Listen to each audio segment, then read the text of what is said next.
Je vais évoquer la vision de la ville tout à fait récente par rapport à ce qu'il pouvait y avoir par le passé. La gestion de la politique sportive était principalement axée sur les associations référencées, les associations auxquelles on donne une subvention. Et on a voulu quand même généraliser cela, le voir d'une manière beaucoup plus globale. Et aujourd'hui, d'ailleurs, j'en veux pour preuve, c'est le rassemblement de deux délégations qui sont la jeunesse et le sport, parce que la jeunesse fait énormément d'animation à vocation sportive et c'était cloisonné finalement. Et là, les deux services s'étant réunis, c'est beaucoup plus large. Alors il y a deux volets. Il y a le volet des associations référencées. Il y en a plus d'une trentaine à Menton. Elles sont en constante évolution. Il y a eu, je crois, pour la dernière année, en gros, sur les 30 associations, 1500 adhérents de plus. Mais il n'y a pas que cela. Il y a aussi tous ceux qui sont un peu dans l'ombre, tous ceux qui ne demandent pas de subvention, mais qui existent. Le sport en libre service, le sport des non-licenciés. Donc il y a vraiment une vision globale à apporter sur la politique sportive de la ville.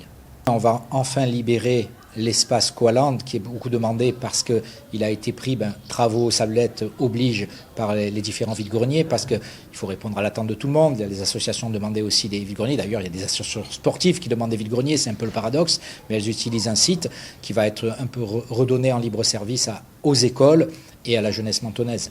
On tient beaucoup aussi à la collaboration avec les associations. C'est important. Les associations sont porteuses d'événements et nous, on peut collaborer d'une manière logistique, de manière différente.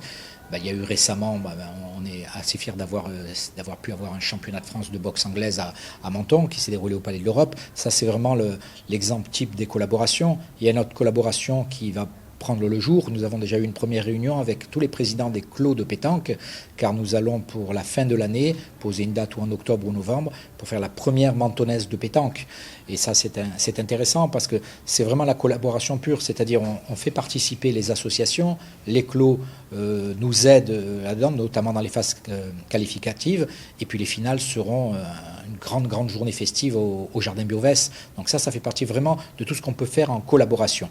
L'événementiel plaît beaucoup aussi, ça fait venir du monde, peut-être ça suscite aussi des vocations, parce que derrière, c'est pas simplement un événement que l'on vient applaudir et qui fait rayonner la ville, ça c'est important, c'est derrière, ça peut susciter des vocations et amener des gens vers les différents sports qui sont proposés. On remercie aussi chaque année la caravane du sport d'être présente à Menton et ça contribue beaucoup. Voilà, c'est un mélange de tout en fin de compte, de ce qu'on fait déjà avec les associations sportives existantes, mais pas que. Voilà, il faut généraliser et voir vraiment tout ce qu'on peut faire et tout ça sera certainement après ponctué en fin d'année ou en début d'année sportive par ce qu'on veut aussi, c'est un espèce de gala pour récompenser les méritants, les sportifs mentonnais méritants. Et on est en train justement de demander aux associations, ça fait partie de la collaboration, de nous renvoyer tous leurs résultats sportifs pour qu'on puisse nous lister les sportifs méritants, les sportifs de niveau qui sont à Menton et ils sont nombreux. Il y a un volet aussi très important, c'est le sport à l'école. Le sport à l'école, et ça